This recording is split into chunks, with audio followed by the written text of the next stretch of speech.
Chers amis, Erev Shabbat Shalom. Parashat Yitro, Matan Torah.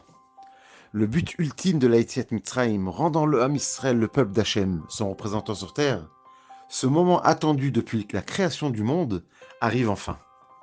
Mais pour la belle communauté tunisienne, la semaine de Yitro est aussi la fameuse Seudat Yitro. Les sens de ce minag de cette Seuda sont nombreux et variés. Proposons une idée. Le Passouk décrit l'arrivée des Bnei Israël 6 jours avant le jour J, au pied du mont Sinaï. Là débutera les dernières étapes de la préparation. Vaïs ou mirfidim, vayavo midbar Sinaï, vaïchan sham Israël negedar.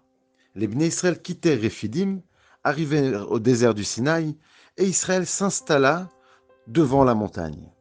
Rashi, pour expliquer le passage du pluriel au singulier à la fin du Passouk, écrit que Ish Echad Belev Echad, uni comme un avec un seul cœur. Les Mefarshim expliquent que cette unité est une des préparations primordiales à la réception de la Torah, car afin de recevoir et d'intégrer la Torah dans leur existence, les Bnei Israël doivent sortir d'eux-mêmes, de leur vision égoïste de leur existence, et se sentir faisant partie d'un ensemble, le Ham Israël.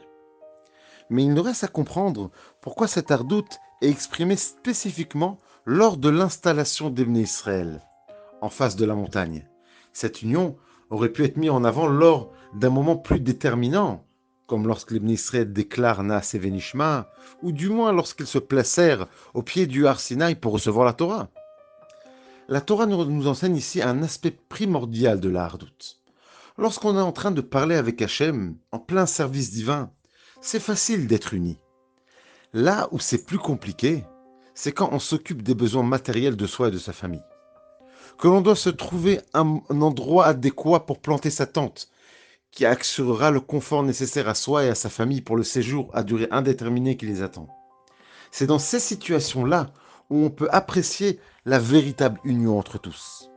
Quand chaque Ben Israël pense à sa famille, mais aussi à celle des autres, qui réalise que ses besoins ne sont pas les seules choses qui comptent, que Ish Echad Belev Echad, là, la Torah peut témoigner que les Bnei Israël sont prêts à recevoir la Torah. Il y a peut-être là un sens en plus à la Seudat Yitro.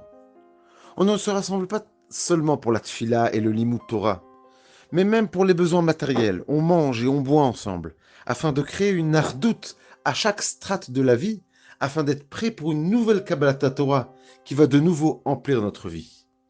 La Torah est une, le Klal Israël aussi. Que Ish Echad Belev Echad. Shabbat Shalom.